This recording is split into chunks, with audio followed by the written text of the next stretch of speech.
Baik, sudah gabung semua orang kah?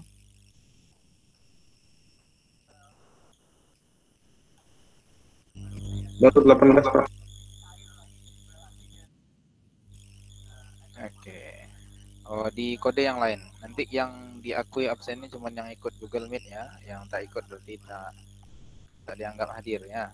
Kabari kawan Anda biar segera masuk.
Oke, baik. Kita mulai aja, Rangga.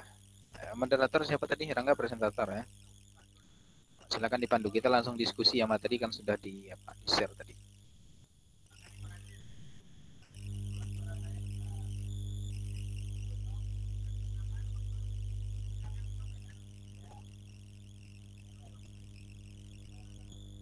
Langsung ke pertanyaan aja, Pak. Iya, langsung diskusi pertanyaan. Materi kan sudah ya. Silakan. Tadi udah ada yang nanya, Pak. Tinggal jawab aja. Oke, silakan. Baik, Oke, silakan diskusi. pemateri silakan untuk menjawab pertanyaan dari teman-teman yang tadi. Pada Rangga saya persilakan. Oke, baiklah.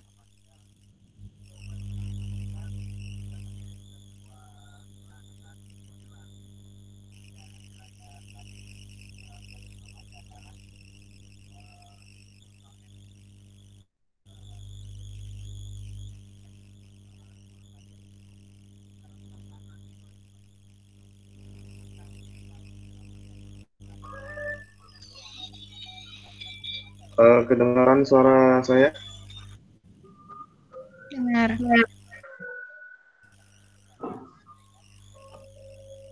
Mana tuh ya?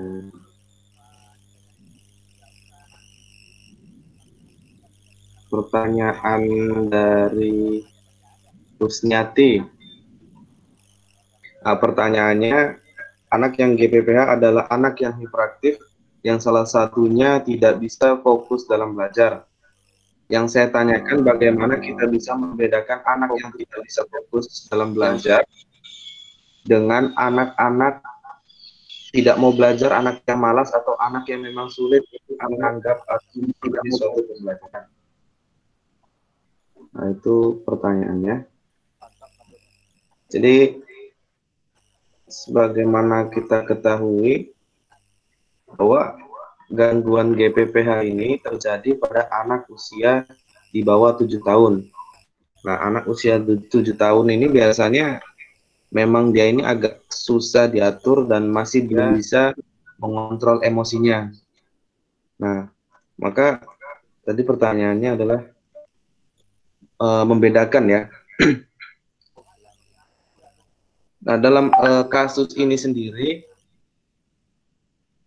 GPPH ini belum diketahui penyebab utamanya apa, tapi ciri-cirinya bisa kita lihat, yaitu tadi seperti memiliki inatensi atau kesulitan memusatkan perhatian, kemudian ada perilaku hiperaktif, tidak mau diatur atau tidak mau diam gitu kan, gerak-gerak terus, kemudian impulsif, rasa sikap seseorang itu melakukan sesuatu sesuai dengan apa yang dia inginkan tanpa melihat dampak yang di efek dari apa yang dia inginkan gitu.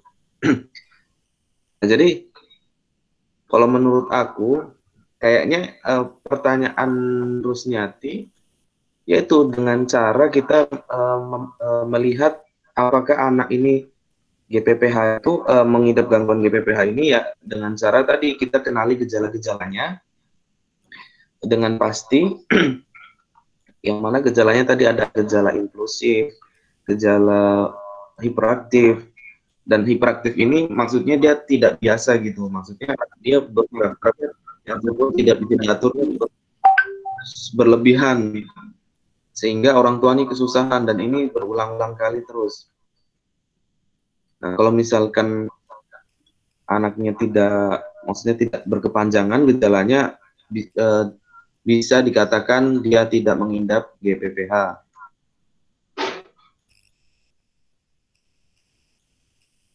Saya rasa itu jawaban dari saya.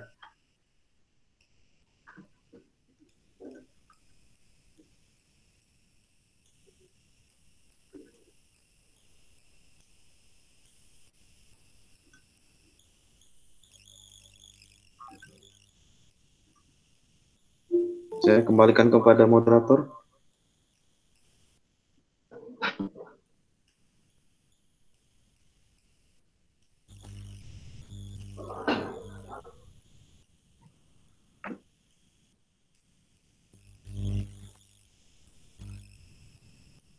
Silakan moderator. Kayaknya sinyal juga tuh. Oke, diambil alih. Yang lain boleh, enggak apa-apa. Atau langsung aja Rangga. Ada pertanyaan berikutnya atau diskusi? Ya, kepada teman-teman gimana? Ada yang mau menambahkan nggak? Untuk pertanyaan dari Rusniati, pertanyaannya saya ulangi lagi ya.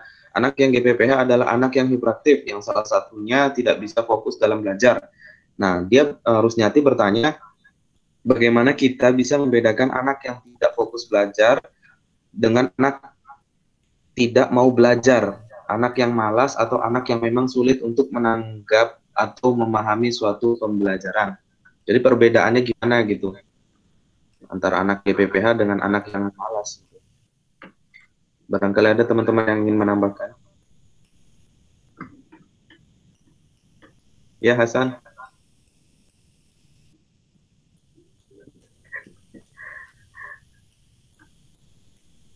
Yunita sudah kembali.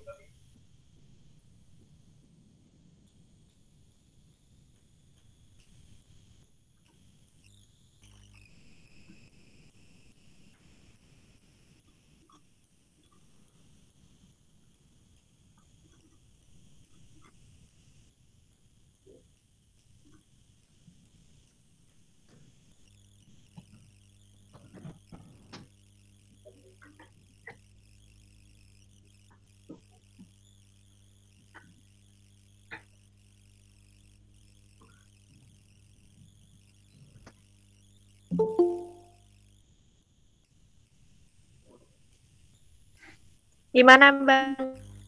Ingin menambahkan pertanyaan dari Rusni?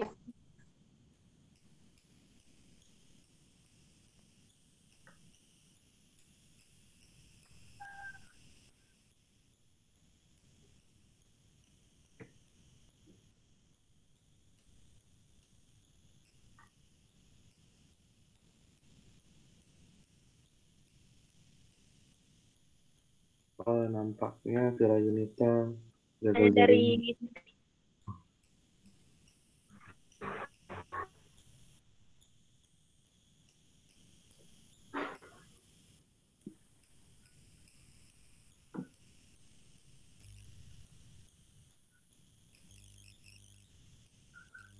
Oke, kayaknya gangguan sinyal ya.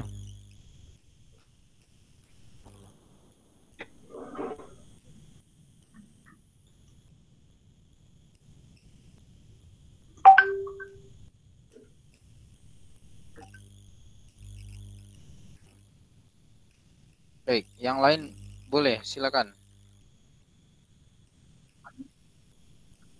Ada tanggapan dari yang lain? Atau tambahan dari pemakalah ya, yang lain mungkin bisa menjawab selain Rangga.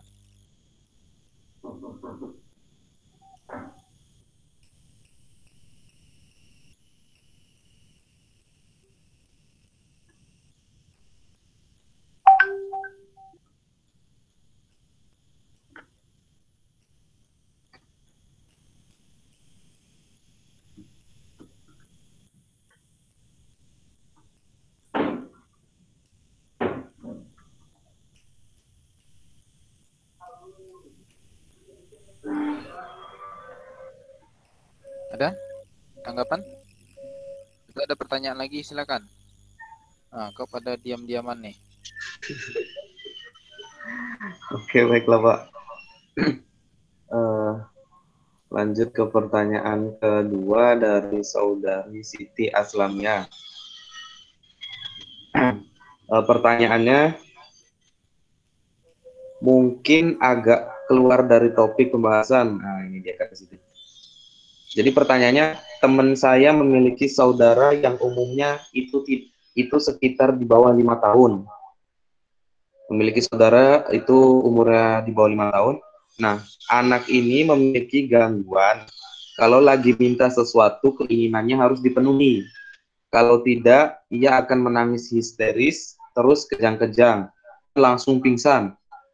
Jika orang tuanya tidak bertindak saat anaknya pingsan, maka akan sulit untuk disadari kembali. Gitu. Jadi, yang ingin saya tanyakan, kira-kira anak ini terkena gangguan apa dan cara menanganinya itu bagaimana? Itu dia pertanyaan dari saudari Siti.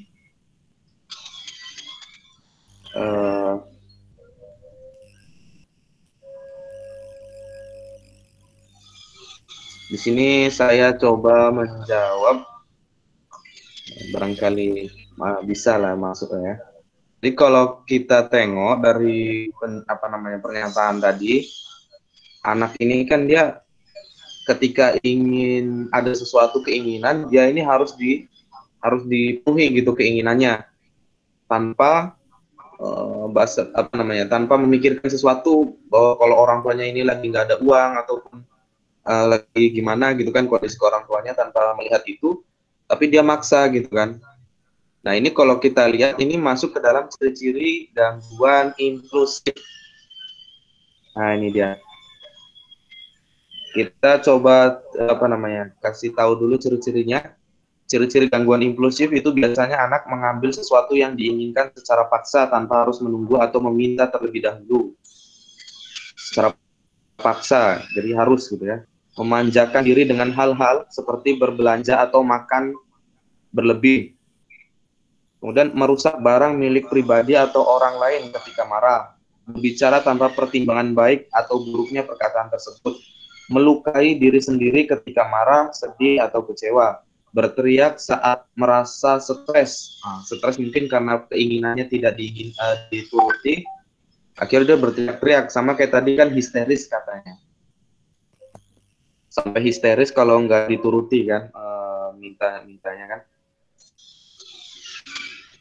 Nah itu dia tadi gangguan, ciri-ciri dari gangguan impulsif. Jadi kalau menurut kami pemakalah, anak yang ditanyakan oleh saudari Siti ini dia masuk kepada gangguan impulsif yang kemudian mungkin didominasi dengan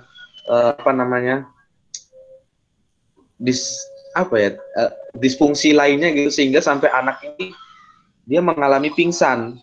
Entah bagaimana, mungkin karena kecapean atau gimana kan histeris, akhirnya dia pingsan gitu. Ya seperti itu. Dan cara penanganannya mungkin banyak ya cara penanganannya. Ada menggunakan obat-obatan seperti attention ADHD, gangguan bipolar. Untuk menangani ada obat-obatan seperti ini ada obat-obatan untuk menangani gangguan impulsif, yaitu amhetamin. Kemudian ada obat dextromfetamin. Macam-macam ini bahasa-bahasa dokter ya. Nah terus ada terapinya juga, terapi psikoterapi seperti dengan terapi dialektial behavior terapi DBT atau terapi DBT.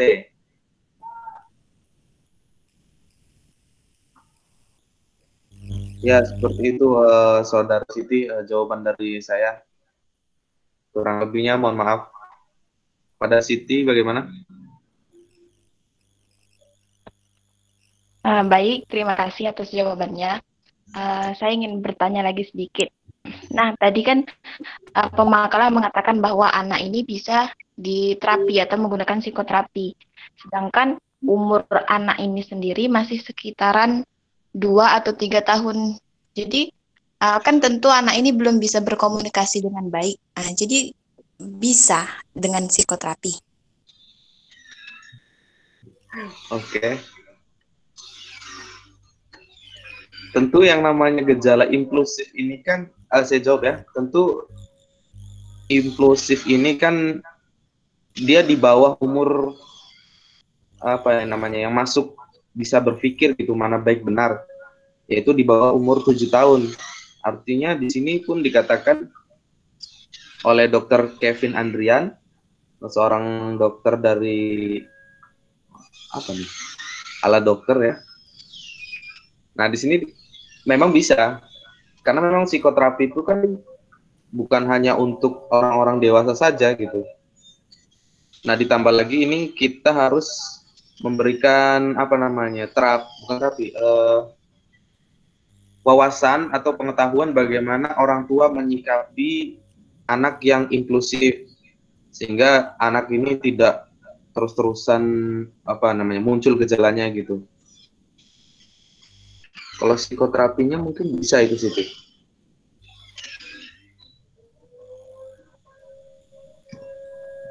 Gimana Siti?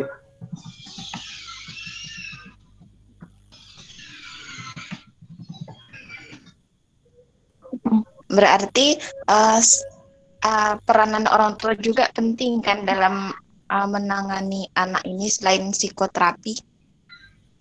Iya, sangat penting sekali. Selain psikoterapi pada anaknya. Oke, terima kasih atas jawabannya pemakalah. Oke, baiklah, sama-sama. Izin bertanya sedikit boleh? Ya, silakan. Anak yang GPPH itu kan di umur di bawah 7 tahun. Dan salah satu faktornya ada dari faktor genetik dan lingkungan. Jadi kalau faktor dari genetik itu dari orang tuanya. Terus anak yang GPPH ini dia kan salah satunya hiperaktif. Jadi dia hanya ketika di bawah umur 7 tahun aja atau sampai umur berapa gitu. Terima kasih. Oke, baik.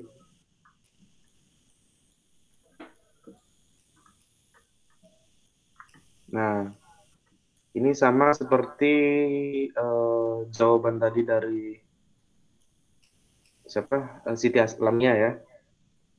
Ini kan GPPH diderita oleh anak-anak. Nah, yang namanya anak-anak kan dia belum bisa mengontrol emosi.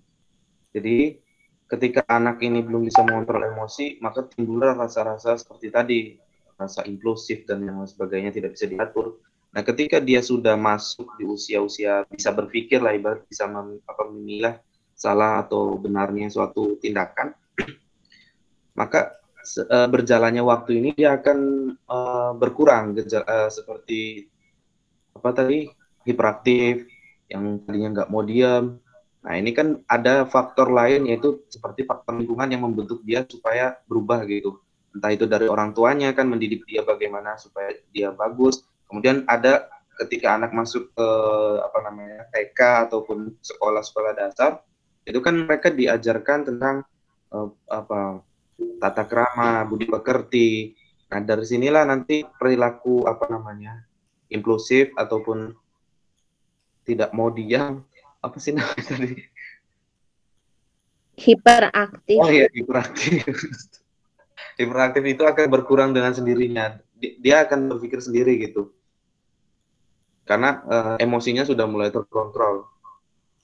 Terima kasih. Dan apabila nih ya, tadi pun aku ada baca juga, kalau anak tersebut tidak diberikan norma-norma sosial, ajaran norma-norma sosial kayak gitu, nanti akan ke bawah sampai dewasa gitu. Perilaku-perilaku impulsif, hiperaktif, dan sebagainya. Jadi di situ peran orang tua, peran sosial, peran guru, dan yang lain sebagainya sangat penting untuk mendukung perkembangan anak tersebut. Terima kasih. Pada harus nyati. Rangga, Terima kasih, Rangga. Mana Lika? Jadi kalau misalnya yang tadi itu kan Rangga bilang kan kalau misalnya seiring berjalannya waktu dia akan kayak bisa sembuh gitu kan. Nah jadi kalau misalnya dia tuh tidak kayak mana, tidak ada terapi ataupun misalnya cuman kayak dia disekolahkan kayak gitu aja, itu tuh tetap bisa sembuh dia bisa sembuh dengan sendirinya tanpa obat-obatan gitu. Tergantung juga sih, Lika, bagaimana anak tersebut merespon ataupun menerima pelajaran-pelajaran tersebut gitu.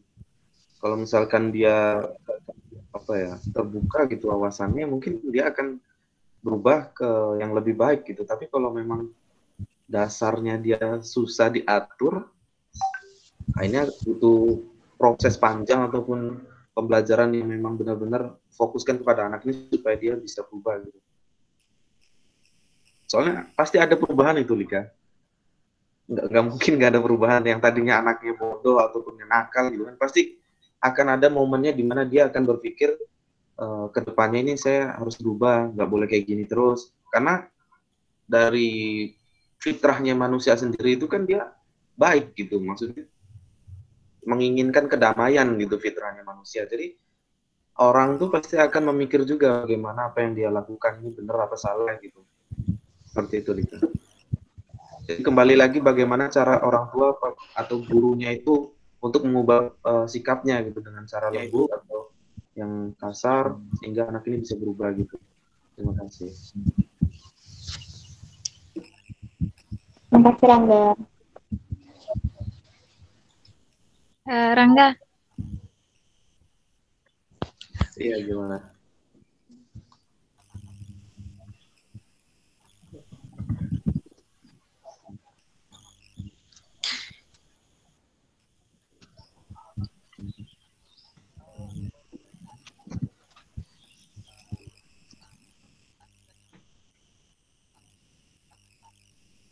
Gimana, Muhib? dengar nggak suaraku? Dengar.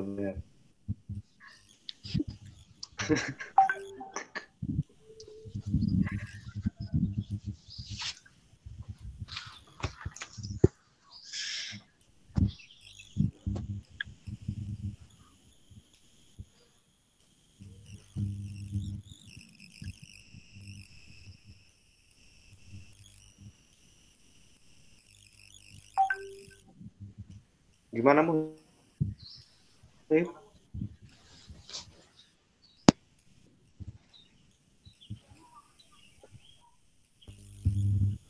Hai, dengar suaraku? Dengar sih. Dengar nih. Jelas suaranya. Cek. Aku mau sedikit nanya yang soal Siti tadi itu juga. Kan tadi kan Rangga jelasin kalau misalnya ini nih peran orang tua juga ya kan. Nah, jadi aku juga punya temen, dia itu adiknya tuh suka histeris juga. Suka histeris bukan hanya soal minta mainan gitu. Pokoknya ya kalau misalnya orang tuanya tuh ke pasar, siapapun lah, kakaknya, bapaknya, siapapun, pokoknya pulang tuh harus bawa mainan satu. Kalau enggak dia nangis.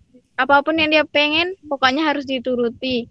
Dan yang paling parah sih, dia kecanduan YouTube. Jadi dia kalau misalnya seharian tuh nggak pegang HP, nah bakalan ngamuk. Dan yang bahayanya dia kan lihat YouTube nih.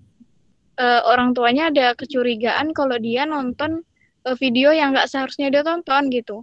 Jadi apa yang harus dilakukan orang tua sama kakaknya nih? Soalnya serba salah, nggak diturutin nangisnya kenceng.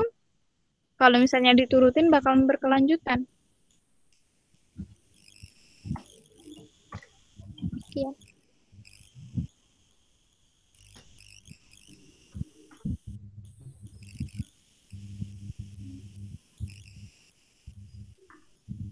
Oke, baiklah, Muhib.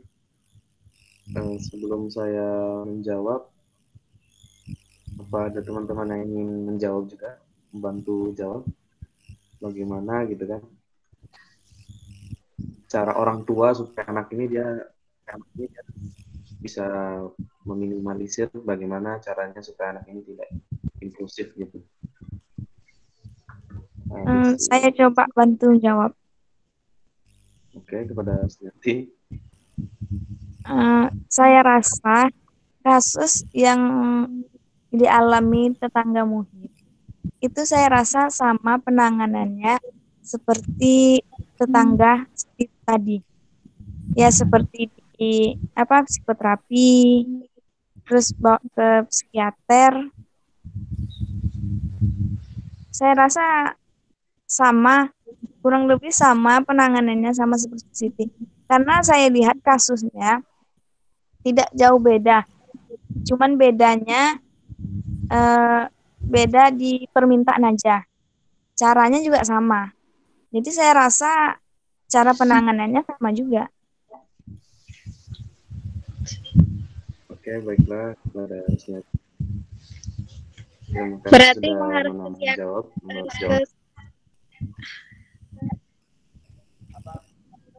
Kalau menurut saya, kalau orang tuanya udah nggak tahu mau bertindak apa,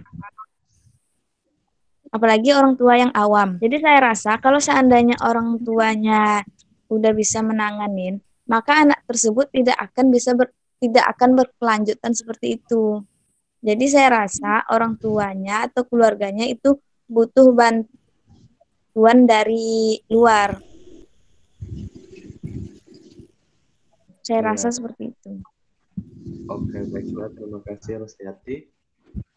Sedikit dari saya ya sebagai pemateri menjawab. Kalau dari kasus ini kayaknya lebih terjadi kesalahan terhadap proses mendidik anak tersebut gitu. Karena bagaimanapun anak itu seperti itu ya karena orang tuanya juga gitu. Nah mungkin dia orang tuanya ini terlalu menggampangkan supaya anak ini tidak rewel, tidak rese gitu kan, namanya anak kecil dia suka nangis, suka jerit-jerit nggak jelas gitu kan. Terus ada satu benda yang buat anak ini suka akhirnya tidak nangis. Nah ini menjadi solusi untuk orang tua untuk memberikan kepada anaknya. Nah disinilah letak kesalahannya mungkin. Orang tua tersebut tidak melihat dampak buruk dari solusi dari yang dia berikan kepada anak tersebut gitu. Contoh seperti tadi kan dikasih handphone, nonton YouTube, sehingga dampak kedepannya ya anak tersebut akhirnya wawasannya nambah luas kan, kebuka bagaimana cara mengakses YouTube dan lain sebagainya. Akhirnya mungkin ada kecurigaan bahwa anak tersebut melihat hal-hal yang tidak seharusnya dilihat seperti itu. Nah, jadi menurut saya ini terjadi kesalahan bagaimana orang tua mendidik anak tersebut. Nah, solusinya itu memang kita perlahan juga bagaimana supaya dia ini bisa terlepas dari YouTuber atau gadget gitu. Apa yang hal dia sukai tersebut gitu. Kita ajak dia coba cari perhatian dia yang membuat dia ini senang gitu. Contoh seperti kayak misalkan diajak ke tempat bermain, seperti biasanya anak-anak ini suka yang namanya binatang. Nah, kalau anak-anak suka yang namanya binatang, maka kita cari fokus dia, mengalihkan fokus dia ke yang tadinya suka nonton YouTube yang gimana gitu kan. Kita ajak dia bermain tentang binatang-binatangan. Nah, kemudian mengajarkan keterampilan mengendalikan diri atau menunggu gitu. Ajarkan anak ini supaya bisa menunggu ataupun sabar apabila orang tua tidak bisa mengerjakan keinginannya pada saat itu, gitu. Diberikan ketegasan ya. Kemudian diberikan tugas-tugas sederhana singkat dalam waktu gitu, seperti contoh, coba ambilkan ini sekarang gitu. Buatkan bapak teh manis gitu kan, misalkan kalau anak yang 7 tahun itu kan minimal udah bisa lah kan bawa air atau nuangkan air gitu. Nah, berikan tugas-tugas kepada dia supaya memberikan atau mengubah fokus dia gitu. Yang tadinya dia terfokus hanya cuman pengen nonton aja, akhirnya seiring waktu berubah dengan adanya tugas-tugas yang diberikan gitu. Terus mengatakan perilaku itu tidak benar. Jadi apa yang dilakukan anak ini salah gitu. Kita harus katakan bahwa ini salah gitu, jujur saja. Walaupun kadang anak nangis atau bagaimana. Kadang harus ada ketegasan juga terhadap anak. Kalau enggak nanti anaknya ya gitu, jadi manja, melalaikan. Memberikan contoh perilaku yang benar. Nah, orang tua pun harus memberikan contoh. Soalnya gini, ada orang tua, aku sering lihat sendiri kalau orang tua, misalkan ya, seorang bapak nih, setiap paginya dia membaca koran. Nah, ini dilihat oleh anaknya. Anaknya usia 7 tahun ataupun di bawah. Nah, ini kan masa-masa golden age ya. Jadi, anak ini meniru apa yang orang tua lakukan. Nah, ketika itu anak tersebut duduk menirukan gaya orang tuanya sambil megang koran gitu kan, sambil baca-baca padahal yang dipegangnya entah apa gitu. Nah, ini ditiru oleh anak tersebut. Maka inilah contoh yang baik juga bagi orang tua. Jadi orang tua sebaiknya ketika memberikan contoh jangan buruk gitu. Maksudnya memberikan contoh yang baik gitu. Ketika ada anak, ya sebaiknya kita lepas handphone gitu. Kemudian jangan nonton YouTube, kita fokus kepada anak gitu. Sehingga anak ini tidak mencontoh kebiasaan kita nonton YouTube seperti itu. Itu mungkin jawaban dari saya. Terima kasih.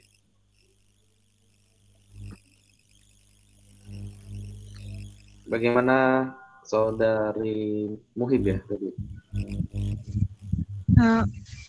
Baiklah, terima kasih. Oke. Masih ada pertanyaan atau sudah habis Rangga? Oke. Sudah mungkin. Sudah habis. Ada lagi diskusi atau ada tambahan? Kalau tidak ada, saya review lagi apa kita diskusi kita ya, atau materi yang sudah dikirim tadi. Gimana moderator? Masih ada apa dari kawan tadi? Pertanyaan, Vira? Langsung review aja, Pak. Kayaknya nggak ada lagi yang mau bertanya. Oke, baik. Oke, bismillah. Assalamualaikum warahmatullahi wabarakatuh. Waalaikumsalam. Waalaikumsalam warahmatullahi wabarakatuh. Suaranya jelas ya? Jelas, Pak. Oke, baik. Alhamdulillah, hamdan katsiran thayyiban mubarakan fi. La ilaha illallah wahdahu la syarikalah wa asyhadu anna Muhammadan abduhu wa rasuluh sallallahu alaihi wasallam la nabiyya wa rasulullah ba'da. Baik, jadi ini pertemuan yang ke-12 berarti ya, karena sudah ada 11 kelompok yang presentasi. Dan materi kita, kalau minggu lalu kita berbicara tentang eating disorder, sekarang kita berbicara tentang disorder, childhood disorder ya, jadi gangguan pada anak-anak ya, pada kanak-kanak atau masa kecil. Nah, apa itu gangguan pada masa kecil ya, atau gangguan pada anak-anak? Jadi gangguan pada anak-anak ini adalah gangguan yang terjadi ketika manusia pada rentang usia kanak-kanak ya. Rentang usia kanak-kanak itu berarti usia 0 sampai kira-kira 10 atau 11 tahun ya. Jadi usia sekolah SD lah ya, SD. Nah, pokoknya sebelum dia memasuki usia remaja atau baligh, kalau dalam Islam baligh ya. Itu namanya masa kanak-kanak. Secara umum begitu, tapi ada yang lebih spesifik mengatakan kanak-kanak itu hanya yang berusia prasekolah saja. Ya, kalau udah masuk usia SD itu namanya anak-anak. Ya. Dia hilangkan K-nya ya, tinggal anak-anak.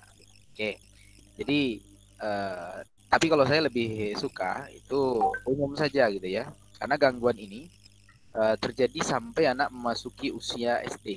Ini dulu saya ngajar di SD ya, saya lama ngajar di SD. 6 tahunan saya ngajar, mulai dari kelas 1 sampai kelas 6 itu saya masuki ya, karena saya guru tahsin tahfiznya ya. Jadi ada gangguan-gangguan ini terjadi pada anak, yang terutama pada anak-anak yang usianya di bawah 10 tahun. Ini yang banyak terjadi. Jadi kalau dia sudah lewat kelas 3 biasanya gangguan ini sudah mulai hilang. Ya otomatis hilang. Gangguan tertentu ya, nggak semua gangguan ya. Kalau autisme enggak bisa. Contoh yang bisa hilang dengan seiring bertambahnya usia itu adalah attention disorder atau gangguan pemusatan perhatian atau hiperaktif tadi. Itu biasanya terjadi secara etiologi terjadi banyak pada anak-anak dan dia akan hilang seiring bertambahnya usia. Nah, ini sifat gangguan hiperaktif itu. Jadi hiperaktif ini ternyata juga banyak dipengaruhi oleh perkembangan sosial emosional anak ya. Jadi anak yang biasanya kalau sudah mulai tahu malu gitu ya dengan lingkungannya, biasanya dia nggak mau lagi sembarangan itu hiperaktif ya, atau sering ganggu teman, kemudian berbuat bukan onar ya, nakalin temannya, itu udah malu dia tuh.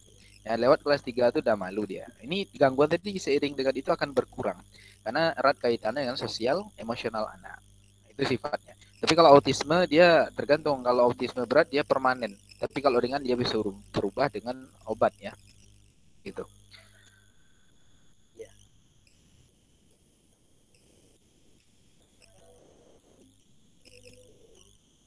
Ini siap. Bentar ya.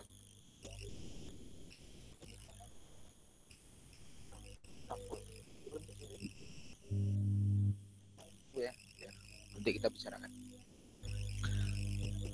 Oke. Itu ya mengenai definisi gangguan pada masa kanak-kanak atau children disorder of childhood ya.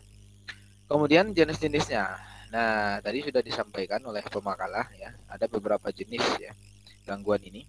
Ya, minimal di sini kita bahas ada 5 jenis nanti. Yang pertama ada namanya GPPH ya, atau gangguan pemusatan perhatian atau hiperaktivitas, atau yang lain menambahkan tadi attention disorder ya, attention disorder, gangguan pemusatan perhatian, karena dia hampir mirip anak-anak hiperaktif dan anak-anak yang mengalami gangguan perhatian itu hampir mirip ya, dia nggak bisa diam, nggak bisa fokus, kemudian kalau sekolah tuh dia biasanya datang pagi itu dia ngabsen temannya satu-satu dulu. Entah itu mukul temannya lah, entah itu gangguan, pokok ngusilin ya. Nah ini biasanya anak-anak yang mengalami ADHD seperti itu, ciri-cirinya ya, diantaranya begitu. Nah, nanti pas orang belajar temannya pada nulis diam, dia ganggu ya, tapi dia nggak nyontek, cuman ganggu aja gitu. Nah, dan biasanya anak-anak seperti ini memiliki IQ di atas rata-rata ya, IQ-nya lebih tinggi biasanya ya, biasanya seperti itu ya. Nah, beda nanti dengan anak-anak Down syndrome yang IQ-nya di bawah rata-rata, 70 ke bawah ya. Anak-anak yang mengalami gangguan mental retarded ya, mental retardasi mental. Nah, kalau anak hiperaktivitas nah biasanya dia pintar-pintar, maka setelah dia biasanya setelah dia di kelas atas biasanya itu prestasinya naik tuh, lonjak dia biasanya. Ya, naik dia. Atau di usia-usia remaja itu dia kreativitasnya bagus gitu ya. Nah, makanya ada cerita ya, itu dia nakal dulu, tapi kok bisa ya jadi orang gitu ya. Ya dulu dia ada orang ya, sekarang jadi orang ya. Kok bisa jadi orang gitu? Karena emang dia pintar gitu. Ya. Oke, itu namanya ya gangguan hiperaktif atau attention disorder. Nah, gangguan ini yang saya katakan tadi itu dia hanya terjadi pada masa kanak-kanak saja. Kalau di usia dewasa itu bisa hilang dia, ya. Karena tingkat kontrol dirinya sudah bagus. Ada teman saya dosen ya, dia mengalami gangguan ini. Ya, itu kalau dia ngajar tuh nggak bisa diam. Tapi kalau dia tak ngajar dia bisa mengontrol. Jadi kalau ngajar tuh dia jalan mondar mandir. Jadi mahasiswa tuh kayak dihipnotis. Matanya kiri kanan ya. Akhirnya mahasiswa ketiduran. Ya. Nggak bisa diam memang. Ya, jadi mondar mandir. Jadi kalau dia ngajar tuh minta maaf dia, maaf ya, saya nggak bisa diam orangnya katanya. Tapi di luar itu dia bisa kontrol dirinya, ya. Nah, cuman ketika beraktivitas itu dia nggak bisa duduk tenang, duduk apa tuh nggak bisa dia, jalan gitu. Ya. Nah, Tapi tidak separah lagi ketika di usia kanak-kanak. Dan ini akan terus ketika bertambah usia dia akan terus berkurang itu ya gangguan ini. Gitu. Kemudian penyebabnya apa biasanya gangguan ini? Bisa faktor genetik ya. Faktor genetik. Jadi karena faktor keturunan ya kalau genetik itu. Jadi kalau orang tuanya mengidap gangguan ini atau saudaranya, biasanya itu saudaranya atau anaknya juga ada kemungkinan kena gangguan ini. Kemudian kerusakan otak. Jadi sistem saraf yang bermasalah. Mungkin putus kabelnya satu kan. Atau konslet kan. Nah, bahasa kitanya gini tuh ya. Konslet satu sel sarafnya sehingga kontrolnya kan pusat kontrol tuh di otak ya. Nah, jadi pusat kontrolnya itu bermasalah. Dia nggak bisa lagi sama kayak orang bermasalah lobus frontalnya gitu ya. Dia bermasalah dalam bahasa nanti itu. Ya. Jadi atau hilang memori dan sebagainya itu biasanya karena sistem saraf. Nah, orang ini juga bisa seperti itu. Maka nanti ada namanya selain dengan konselor itu ada namanya kombinasi terapinya itu dengan psikiater. Jadi medis. Jadi kalau udah kerusakan saraf otak itu kita ke medis lagi ya. Nah, itu nggak bisa konselor kok ramu-ramu obat sendiri. Wah, ini ramuan nenek moyang saya Pak Ajib katanya kan. Ya. Nggak bisa. Ya, harus ada koordinasi dengan pihak lain yang dia ahli di bidang itu. Kalau untuk masalah saraf berarti kita ke psikiater, dirujuk ke psikiater. Jadi kita diagnosis gitu ya dengan konseling, psikoterapi. Nanti kita rujuk masalahnya seperti ini. Nanti di psikiater juga akan mendiagnosa gitu ya, kemudian diberikan obat yang tepat. Kemudian faktor neurokimia, berarti hormonal yang bermasalah. Jadi entah biasanya anak-anak ini kelebihan hormon adrenalinnya berlebih gitu ya. Jadi nggak bisa diam, ya, pengennya gerak terus. Kalau duduk tuh gatal badannya itu gatal gitu ya. Nggak bisa. Jadi dia gerak terus sana sini sana. Kalau dia bergerak tuh malah nyaman. Anda mungkin belum pernah lihat ya anak yang hiperaktifnya luar biasa itu ya. Itu kalau dimasukkan ke dalam tempat bermain gitu ya, semacam lab bermain. Kalau di kampus psikologi biasanya ada lab perkembangan ya. Di situ ada baby doll ya, macam-macam lah. Itu dia nggak bisa diam, naik ke atas, loncat ke bawah, dipukulnya baby doll. Baby doll itu kan patung orang yang tak bisa tumbang itu kan, yang tak bisa rebah itu. Jadi dia dipukul berdiri lagi. Itu sampai dia pulang tuh dari mau masuk sampai pulang tuh itu kerjaan dia tuh, pukulnya, digulatnya gitu ya. Nah itu anak-anak dengan hiperaktif yang berlebihan seperti itu. Ya, emang ada yang seperti itu. Ya, ada anak-anak seperti itu.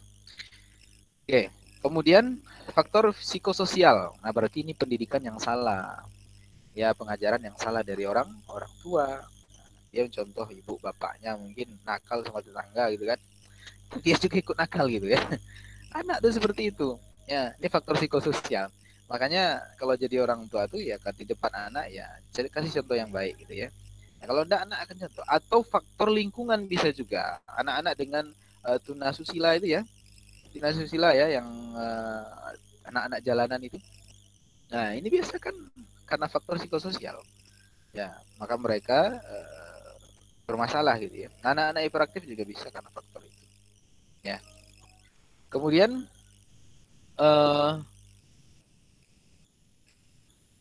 obatnya bagaimana GPPH ini? Ya bisa dengan berbagai macam terapi ya. Selain dengan proses konseling ya, yang dikonseling itu kalau anak-anak ya orang tuanya, berarti kita mengkondisikan orang tua. Kalau anak mungkin dengan psikoterapi ya. Bisa enggak anak di psikoterapi? Bisa dengan model yang sudah diadopsi untuk gaya psikoterapi anak. Contoh apa? Psikoterapi bermain, bisa kan? Play terapi kan? Bisa untuk anak-anak seperti itu. Ya, dengan play terapi. Ya, nanti diarahkan ya. Oke. Bisa juga dengan psikoedukasi ya. Tapi kalau anak-anak yang belum bisa memahami kata-kata atau kalimat dengan baik, ini agak susah. Ya, ini agak susah. Jadi pendekatannya adalah kasih sayang lagi. Jadi kalau dia nakal, dia udah peluk aja, gitu. Peluk, tenangkan gitu ya. Kalau dia suka ganggu dan sebagainya, udah ajak bicara baik-baik, pelan-pelan gitu ya. Nah, psikoedukasi. Kemudian banyak yang lain ya terapi yang bisa Anda pilih. Kalau sudah agak besar dikit nanti bisa dengan psikoterapi model CBT bisa ya, atau behavioral terapi dan seterusnya. Ya. Kemudian yang kedua ada namanya gangguan tingkah laku. Nah, gangguan tingkah laku ini atau conduct disorder namanya ya. itu berupa pola perilaku yang tetap melanggar hak-hak dasar orang lain. Jadi anak-anak dengan gangguan norma susila tadi, tuna susila ya. Anak-anak yang nakal, suka mencuri, ya berbohong, apalagi. Pokoknya yang kenakalan-kenakalan pada anak yang bentuknya itu melanggar hukum ya, norma sosial maupun norma hukum ya, norma agama, itu namanya gangguan tingkah laku. Nah, ini biasanya terjadi banyak pada anak-anak jalanan atau anak-anak yang berada di lingkungan yang kurang baik. Nah, biasanya banyak terjadi seperti ini. Termasuk anak-anak yang sudah bisa merokok ya, merokok, kemudian ikut nyicip narkoba dan seterusnya, ini namanya gangguan tingkah laku. Nah, ini bisa terjadi pada anak. Ya. Nah, apa penyebabnya biasanya? Bisa juga karena faktor biologis ya. Biologis. Jadi karena faktor keturunan bisa genetis atau faktor hormonal juga bisa ya. Nah, itu biologis ya. Kemudian faktor biologis ini bisa juga karena dia keracunan dulu. Jadi anak ini bermasalah ya, nanti tetap ujung-ujungnya nanti entah kontrol dirinya yang bermasalah ya, karena rusaknya sistem saraf gitu ya, atau hormonalnya yang tidak seimbang gitu ya, akhirnya dia nggak bisa kalau nggak melakukan itu gitu ya. Ada dorongan-dorongan memang yang membuat dia seperti itu ya. Nah, kemudian bisa juga karena faktor sosial gangguan tingkah laku ini ya, lingkungan yang buruk tadi ya, apakah itu dari keluarganya atau tempat tinggalnya ya. Oke. Kemudian gejalanya apa, bentuk-bentuk perilaku gangguan perilaku ini apa saja ya? Tadi berkelahi ya, tawuran ya, di jalanan itu ganggu orang ya, nyuri, nyopet dan seterusnya ya, agresi ya, perilaku agresi ya, menyerang orang lain gitu ya, baik dengan kata-kata kotor maupun dengan serangan fisik ya, melukai, melempar ya, memukul ya. Ini bentuk-bentuk gangguan perilaku ini. Nah, terapinya dengan apa? Di antaranya bisa dengan CBT ya, cognitive behavioral terapi ya, atau misalnya anak-anak ini bisa juga misalnya dengan hijrah lingkungannya ya, hijrah lingkungannya. Jadi diberikan lingkungan yang baik. Makanya ada pengayoman dari dinas-dinas sosial, biasanya anak-anak yang nakal-nakal ini dirangkul kemudian dimasukkan ke panti sosial itu ya. Tapi yang anehnya ini panti sosialnya kadang mirip penjara juga. Masuk bisa biasanya kalau koruptor ya, masuk korupsinya kemarin 100 juta, pas keluar kerja lagi dia kan, jadi pejabat lagi, bisa koruptor 1 M habis itu dia kan, tambah pintar dia. Nah, biasanya di panti sosial juga begitu. Jadi di dalam tuh dia belajar, tapi belajar yang tak baik gitu ya. Karena memang kontrol dari kita, aparat kita, pemerintah kita kurang bagus gitu. Saya dulu ada punya teman, bapaknya itu kerjaannya itu mengayomi merangkul anak-anak jalanan ini gitu ya. Banyak yang seperti itu katanya, karena memang tenaga sosial itu kurang gitu ya. Kurang. Ini kan ranahnya pendidikan luar sekolah ini ya. Kalau di kampus kan ada PLS ya, pendidikan luar sekolah. Nah, bukan luar biasa ya. Kalau luar biasa itu anak-anak berkebutuhan khusus ya. Kalau luar sekolah itu anak-anak seperti ini. Nah, dia kerjanya mengadvokasi anak-anak yang tunasusila atau orang-orang yang bermasalah sosial seperti ini ya. Nah, tenaga-tenaga sosial kita itu masih kurang gitu ya. Kalaupun ada, mereka kadang tidak sepenuhnya melakukan tugasnya itu. Apalagi PNS kan, cuma absen doang. Yang penting kan absen. Yang direkap cuma absennya aja. Kemudian laporan itu bisa dimanipulasi. Ya, bisa dimanipulasi ya. Nah, sehingga enggak jalan. Tapi ada juga yang amanah, tak semuanya ya. Oke. Itu gangguan perilaku. Kemudian ada namanya disabilitas belajar ya, ada gangguan belajar ya. Gangguan belajar ini adalah gangguan yang mempengaruhi seseorang dalam proses belajarnya atau menerima informasi ya, dalam kegiatan pembelajaran. Ini biasanya akan terdeteksi di sekolah ya, di sekolah-sekolah ya. Nah, apa saja bentuk-bentuk gangguan belajar ini? Ada namanya dispraksia. Nah, gangguan ini itu menyerang kemampuan motorik. Jadi anak-anak yang seperti ini biasanya susah dalam belajar motorik. Jadi motoriknya tak seimbang. Dibuat garis lurus, suruh dia jalan di atas tuh. Dia bisa berkelok sendiri ya, bisa buat kelok 9 dia di situ. karena keseimbangan motoriknya tidak bagus gitu. Ini banyak. Saya dulu pernah ngetes anak-anak yang, jadi dulu saya di Jogja tuh ya ada SDIT ya. Jadi saya kebetulan yang saya di BK-nya. Jadi saya tes anak-anak itu sebelum masuk. Caranya seperti itu. Saya lakukan berbagai tes psikologis ya, yang untuk anak-anak lah. Ya, melompat, kemudian berlari sambil zigzag gitu ya. Kemudian berjalan di atas garis lurus. Ternyata banyak yang tak seimbang. Jadi ada perkembangan anak-anak itu yang terlambat gitu ya. Nah, ini biasanya anak-anak jenis dispraksia ini. Jadi ada gangguan pada koordinasi motoriknya. Ya, tapi ini akan hilang nanti seiring bertambah usia. Cuman dia mengalami keterlambatan kematangan perkembangannya. Jadi tugas-tugas perkembangannya itu tidak berjalan sesuai dengan waktunya. Jadi usianya mungkin sudah 7 tahun, tapi melompat dia belum bisa misalnya kan. Kalau melompat tuh jatuh dia misalnya. Sementara anak yang lain mungkin sudah bisa lompat ya. Jangan lompat, mungkin udah bisa naik motor ya. Oke. Kemudian ada namanya disleksia. Nah, disleksia ini gangguan yang mempengaruhi anak dalam memproses atau mencerna bahasa. Jadi susah dia dalam bahasa, ada kesulitan dalam bahasa. Sulit dia menyusun kata-kata yang benar, kebalik-balik dia. Nah, ini disleksia namanya. Balik-balik. Misalnya apa? Anak-anak yang ini kadang karena faktor orang tua juga. Harusnya kawan-kawan semua ya, kalau besok punya anak ya, kalau Anda ditakdirkan menikah, yang nggak jomblo terus ya, kalau yang jomblo ya nggak punya anak sih ya, ditakdirkan menikah, kemudian punya istrinya soleha, cantik ya, punya suaminya ganteng ya, kaya pula kan, punya anaknya Amin.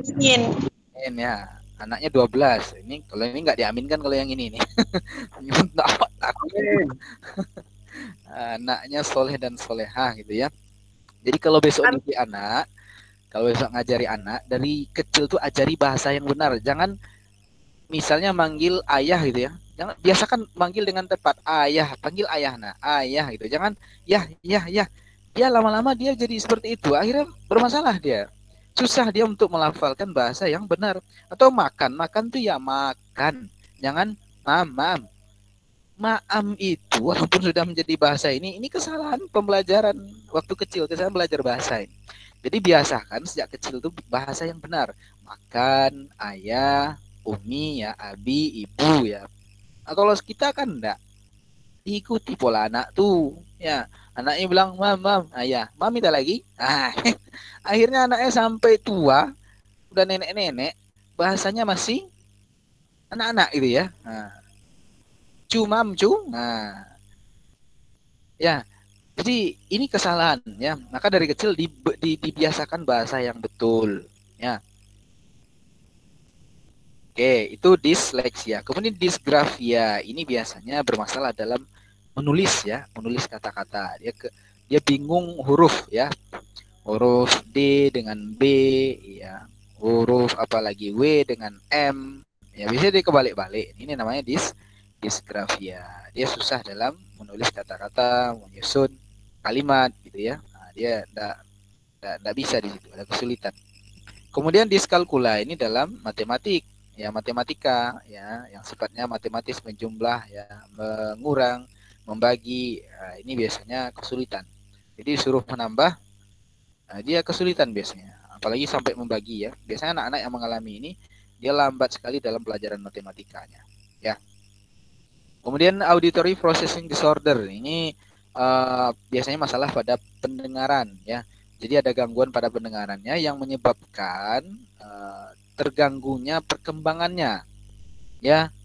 Bisa jadi dia terlambat bicara karena dia kan nggak dengar bahasa kan ya. Kita bilangnya saya, dia dengarnya kan, akan repot tuh. Jadi ketika dia ngomong itu udah kayak orang Sunda, ya, padahal dia ngomongnya saya gitu kan, bukan ya. Nah, ini karena pendengarannya salah. Makanya kadang orang bisu itu dia bukan karena lidahnya bermasalah, tapi karena dia tak pernah dengar bahasa, tak pernah dengar orang berkata-kata, bercakap-cakap, akhirnya bisu. Ada Helen Keller itu ya, kalian pernah dengar Helen Keller ya, pernah dengar ceritanya kan? Dia itu sebetulnya buta dan tuli, tapi dia nggak bisu.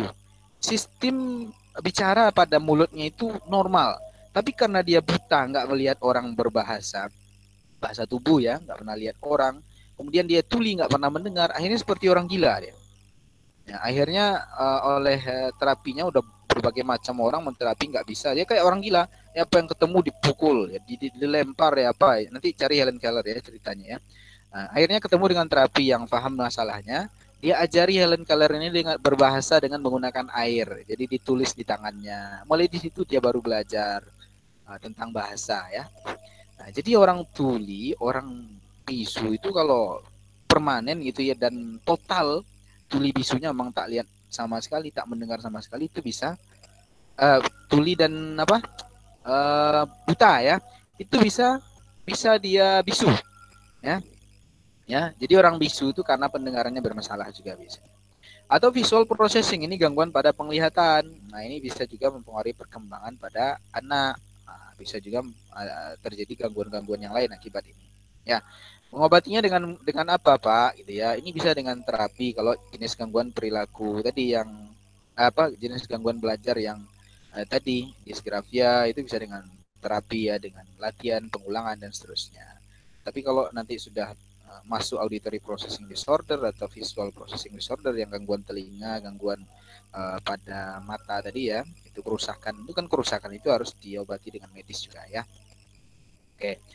Kemudian ada mental retarded ya, retardasi mental ya. Ini anak-anak dengan gangguan mental karena IQ-nya di bawah rata-rata, atau kalau kita sering membahasakan anak-anak idiot gitu ya. Jadi IQ-nya di bawah 70. Dia semakin ke bawah IQ-nya, semakin rendah IQ-nya, itu dia semakin berat gangguannya. Ya biasanya mulai dari 70 ke bawah ya. Biasanya kalau retardasi ringan itu IQ 50 sampai 70 ya. Ini biasanya gangguannya agak sedikit lah. Kalau diajak ngobrol masih nyambung lah ya. Masih masih connect lah dengan kita ya. Nah, kemudian yang sedang itu 35 sampai 55 IQ-nya. Nah, itu sekitar 10% orang ini terkena mental retardasi. Jadi emang nggak nyambung kalau diajak ngobrol. Kadang kita nggak ketawa, dia ketawa sendiri karena dia menangkapnya salah ya. Nangkap informasinya salah ya. Jadi kalau ketemu orang-orang seperti ini, Anda maklum saja ya, jangan baperan.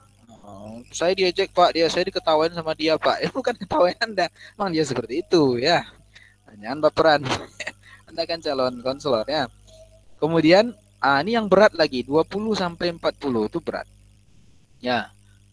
Ini biasanya sudah Anda pernah lihat anak dengan lihat anak mongoloid syndrome ya, anak yang wajahnya sedunia sama, baik dia kulit putih, kulit hitam, kulit langsat, kulit apalagi ya, itu wajahnya sama, wajahnya wajah Cina.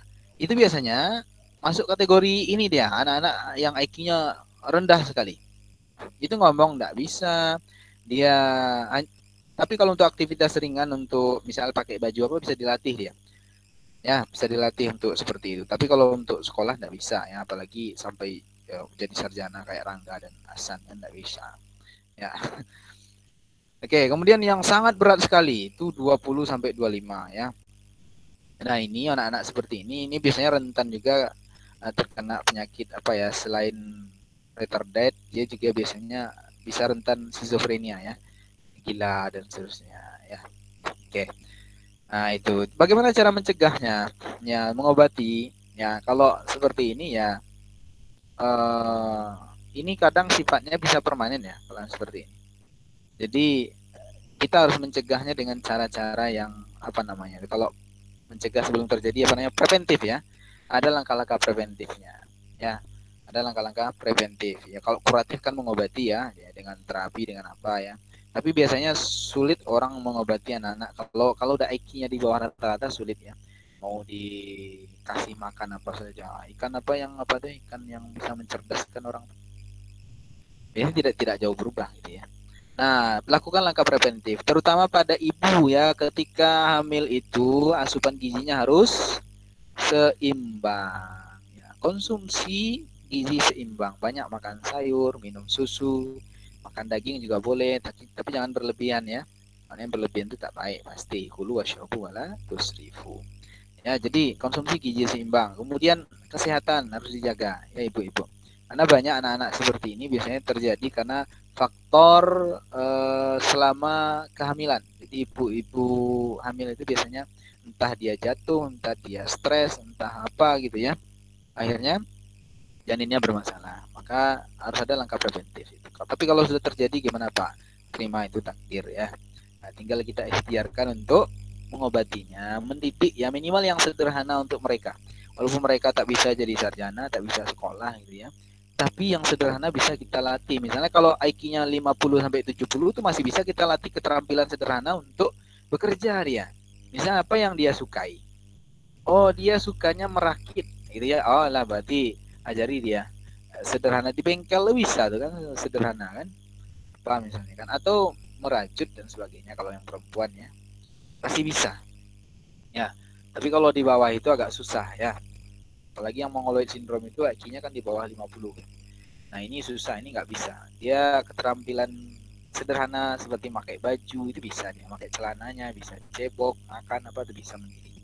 Tapi kalau diajak untuk mikir gitu ya, gimana ini masalah Habib Rizik gitu ya, ini susah, nggak bisa ini. Ya.